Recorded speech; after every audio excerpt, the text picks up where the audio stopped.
Yeah, so what peace I have found is the peace I think of relationship with the pure feminine and masculine energies of nature.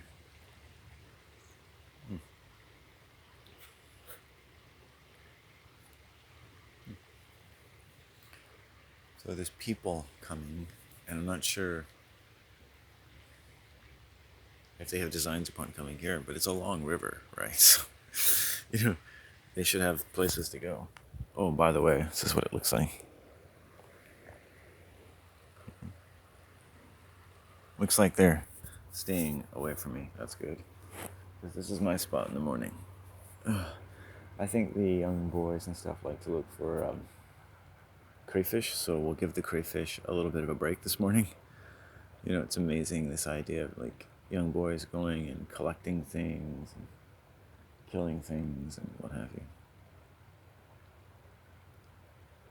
I don't know if they kill them.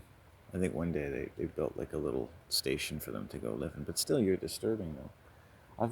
I've seen people walk in in the low tide, so the tide's way up, walk right up to a crane or a blue heron and walk by it like it's not even there while it's living and fishing. And tourists, white tourists, with cameras around their neck, as though they've come there to look at wildlife. Isn't that amazing?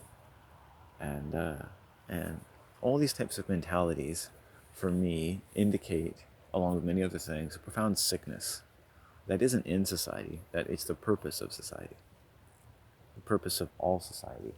Sickness is a kind of sickness. It's a metaphysical twisting of life, of meaning, of heritage, and we have natural defense systems, and our minds are connected to that. So if we don't use our minds, we're not really getting the benefit of our defense system. So whatever's going on around us, if you're not getting the benefit of your defense system, then it doesn't matter what you try to fight. It doesn't matter what you think is bad about the world. It doesn't matter what you try to change. Your own defense system isn't working properly. What happens is that it can be used against you. It can be used against others. In fact, everything you're fighting is people who have the same problem you do, if you're not getting the most out of your own defense system. Right? Psychopathy is a defense for people who have yet to find the richness of their own natural defense system against the psychopathy of the world. Psychopathy, in all its forms, is a defense. And against a psychopathic world, psychopathic twisting, psychopathic claims, suggestions, or exaggerations of what fears may lurk on the horizon and such. Even the exaggeration of what I call the sickness of society. Society is sick. But part of that sickness, of course, is to create an exaggerated effect of that sickness, which is, I know, ironic given what I've said. Psychopathy is a response to it until such time as we can get the full richness out of our own natural defense systems. Don't use what is yours so we can take a bunch of stuff from you. The idea of if you don't use it, you lose it kind of thing.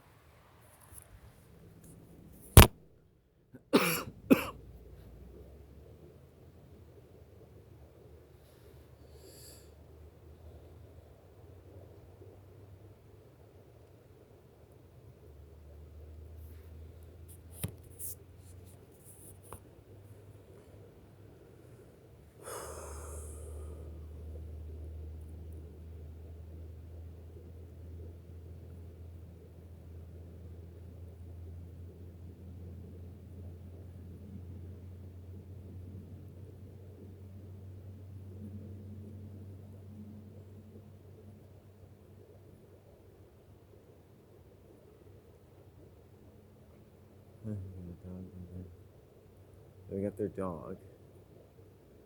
Tourists and or locals who come and visit here. And they've got their dog. Oh.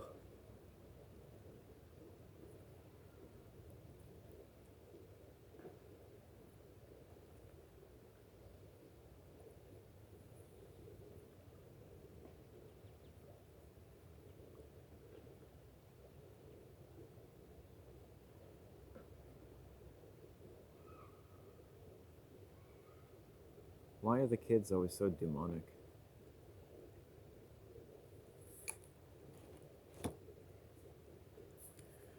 Start smoking some weed, that'll keep them away.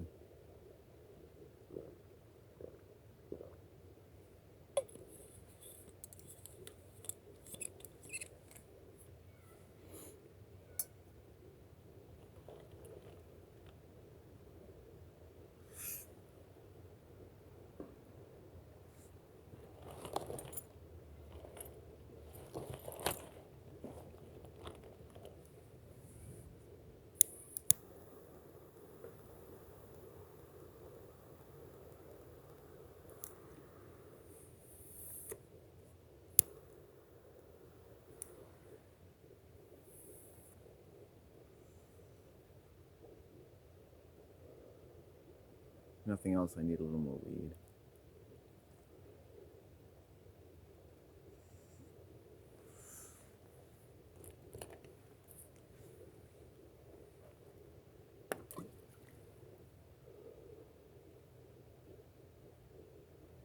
I haven't seen any eagles yet.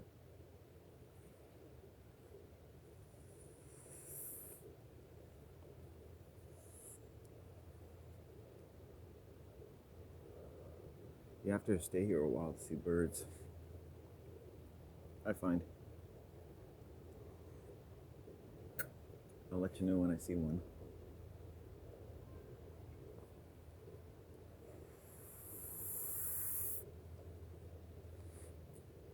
I'm wondering if the smoking the marijuana will keep them away. I don't think I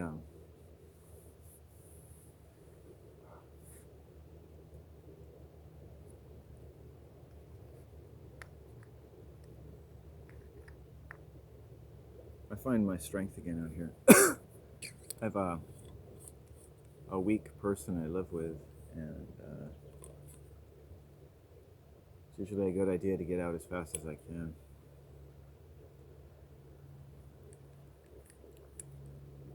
It's hard to enjoy yourself when you don't share fundamental religious beliefs with other people.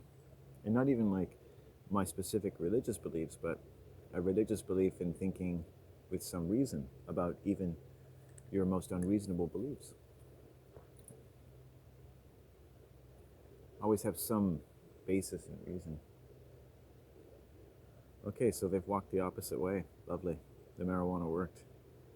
Go find someplace else along the river, you coots.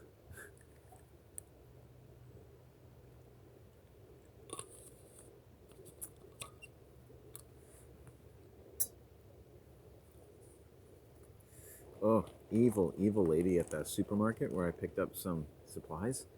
Just the most evil fucking cashier I've ever seen in my life. Just the sickest possible woman you could imagine.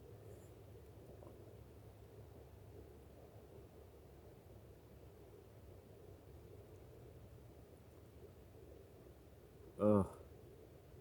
It's the opposite of a personality.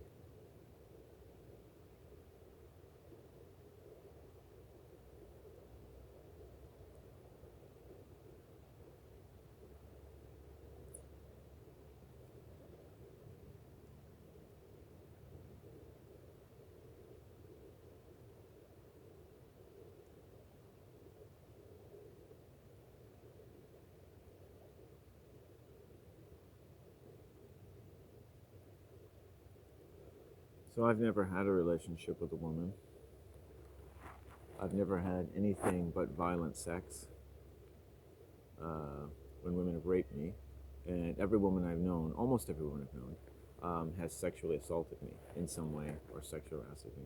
I get approached by married women, um, uh, teenage girls, um, old women, homosexual old men, homosexual firemen, homosexual policemen, you name it, repressed homosexuals. So I spend a lot of time by myself. I have done the equivalent of the El Camino several times a year for about 3 years now, and nobody I ever meet ever seems to care. If I do spend time with someone, as soon as I start trying to think, draw out a thought, really just share a thought in a relationship, people will cut me off, or they clearly don't understand what I'm saying. But they understand I have a cock. So apparently that makes all the points I need to. I should just have a YouTube channel where I just take out my cock. It's like, that's the conclusion to this wonderful argument. I have a cock. In fact, I never noticed how sexually barbaric women were until recently. A few of the really ugly ones step out, and then you start to notice women a lot more. I see women now the way I never used to see them, even a few months ago. They are totally aggressive people. They're tags. They're totally aggressive people. Women are the most aggressive members of society. And they're not meant to be, but that's what a woman is meant to be. The word woman means a two man. It means a man that comes from a man. It means the product of Adam and Steve. That's a woman. Her womb can be barren, it can be not be barren. There are men who carry babies in Hollywood because they're a Steve. Adam, a dame, and Steve. A dame and Steve.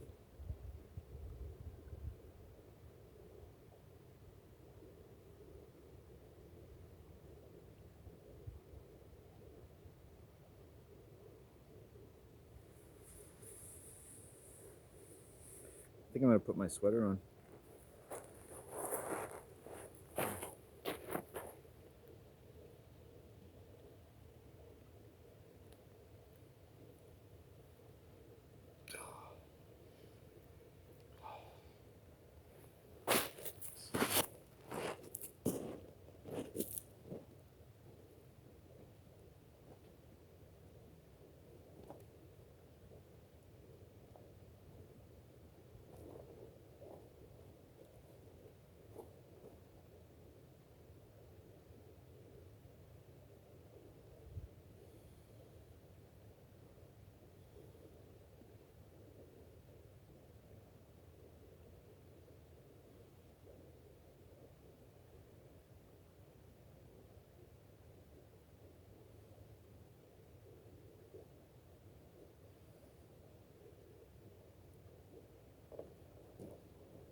I'm trying to think.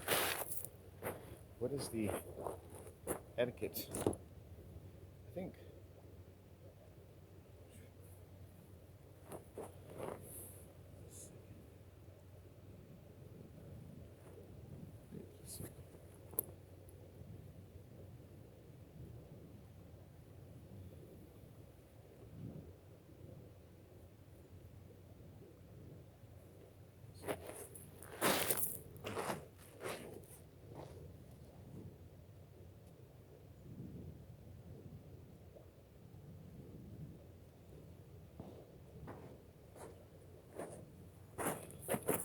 Look at this.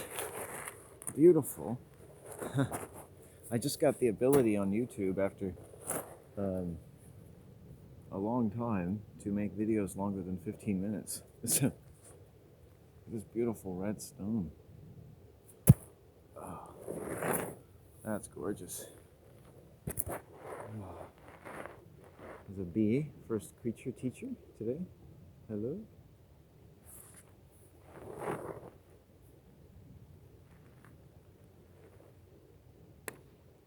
Nice. 2 stones. I've hit the thing twice now. That's a good sign. My T-wads, my masculine energy is good. I don't know why it is on this river, in this way. I get the little Qualicum River too. I come here and I sit, nothing and no one around me by this river that is, maybe 100 miles long. And invariably, persons or persons will lurk or linger around me. And or just be somehow unable to coexist with my energy.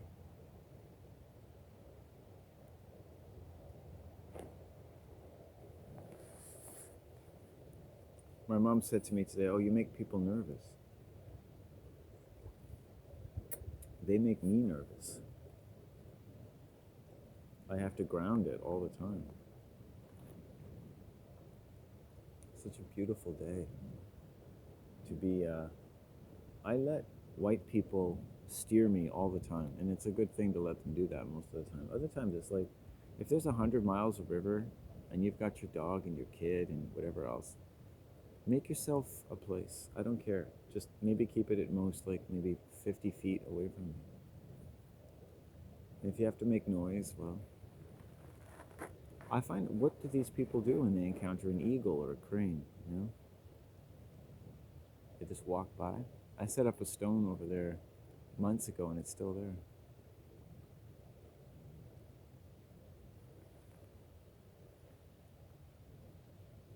So I practice nonchalance.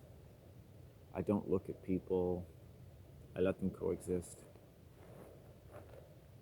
A lot of people and their children will come to this area where I'm sitting, but it's early in the day and it's a weekday. And I've come out here plenty of times, seen people out here and gone somewhere else. I've never had any trouble because there's lots of places to go along the river, right? And this morning I'm here. And yesterday morning I was here. And a white lady approached me, flirted with me, she's married, and then left. Totally passive aggressive, but in a really like X1000 kind of way, right? Worked in the child industry. I call it the child industry. Worked in the child industry to make the most out of your childhood. You should be glad that they're helping you to make the most out of your childhood, right? Because they know all about what you should do with your childhood. Never met a psychopath who didn't seem to know everything anyone needed to know about my childhood. Well, my childhood's still going, my friend. And that's why people are intimidated by me, because I'm more like a child than a man. Whenever I want to be, because I advocate for a child who saw a good deal. And then people get lazy. They think that the children don't see things. They treat people as though those people have never, as children, seen things, because people put away the things of a child. They remember on TV, they're always sealing up your youth record. They're sealing up childhood in a crypt. So you don't have to worry about people being in the know as to how everyone behaves when children are around, because children can't say anything. And those children grow up and they know. They know how people are. They know how they were treated. And they know these people are all incompetent. But they're not allowed to know it. They're not allowed to say it. They're not allowed to study it. You can study anything else you want. You can study cancer. You can study no balls. You can study anything. But don't study the incompetence of society. Because it is industriously imperative, as it is expedient, that you bury all the evidence of everything the world ever reported to your mind before you were of working age, or 20, 21 years old. It's all gone. You're not forever 21. 21 is the last time you are ever an independent spirit on earth. I look at people in their early 20s, it's like, wow. No one prepared me for that. So it hit me hard. I was nobody when I was 21. Nobody. That's when I began my life of nobodiness. By 21, I was nobody. No job, no school, no friends, no girlfriend, no family, nobody. Nobody. And my family made sure I knew I had no family. It was gone. I came home from school when I was 19. Christmas, 1993. And everything that I had known was gone.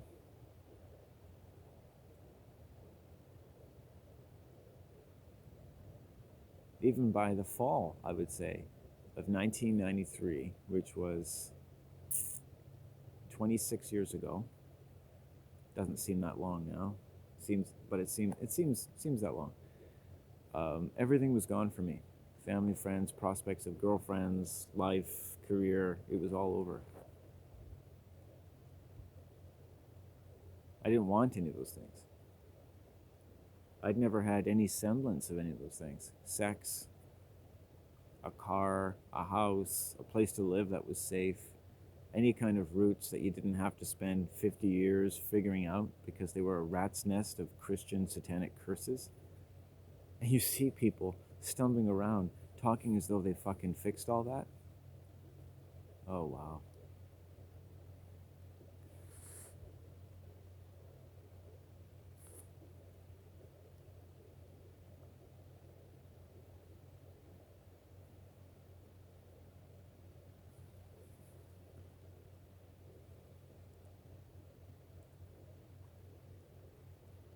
And 21 is the period, I'm going to pick on that number. 19 to 21, people get pretty fixed. They say it's 27, but I think it's actually 1921, where people's so-called personalities, their career, all those things are basically taking shape. Whether they've taken a career or not, it's all pretty much taken shape at that point. They're career oriented, they're work oriented, they're sex oriented, they're car oriented, they're music and culture oriented. Everything's pretty much hooked up by 21. You're going to behave pretty much the way you're supposed to. You're going to work, you're going to party, you're going to get a car, you're going to get a boyfriend, you're going to get a girlfriend. You think you have a pretty good sense of the world. You've got some friends, you got a group, you've got a life. You've got problems, you've got drama. And it's all just like a hive of bees just ready to go do its part. It's energy. It's all that energy stored in those relationships. The energy stored in those sexual desires. All that energy now belongs to the world. And you will give it to them. You might have the world's babies. You might have the world's most beautiful babies. And you'll raise those babies for the world. Because you love them for all the world. And you first gave them to the world, your only begotten children, to die on the cross, that whosoever believeth in them shall not perish but have everlasting life. So it'll all be over soon. And you look at people 40 years later, and you look at them, I watch them hobbling around. I watch my uncles hobble around, drinking, laughing, never caring, never asking me a question, never using my name, didn't read poetry, they never sang a song in front of me, I never heard them singing. Some of them smiled a lot. Their children were working, were buying homes, they were in their careers, maybe their second marriage, having children. Never took an interest in me. Spent hours with them, never asked me anything. It's like I lived in a different dimension.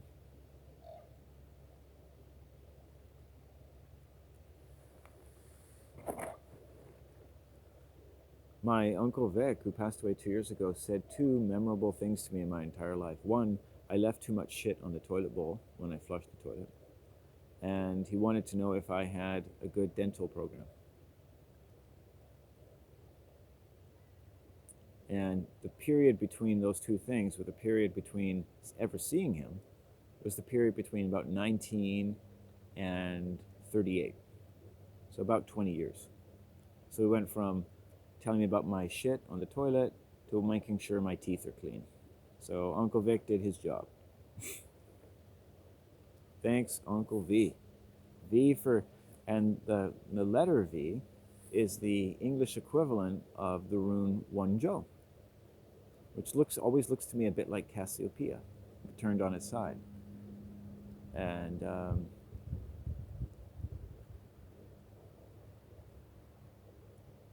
it's the rune for joy and quiet satisfaction.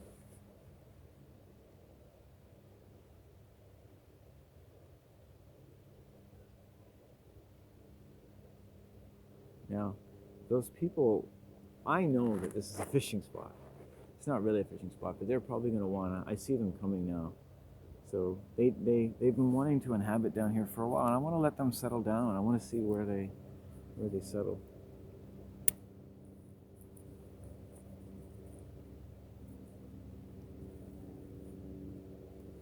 Because I can hear them coming.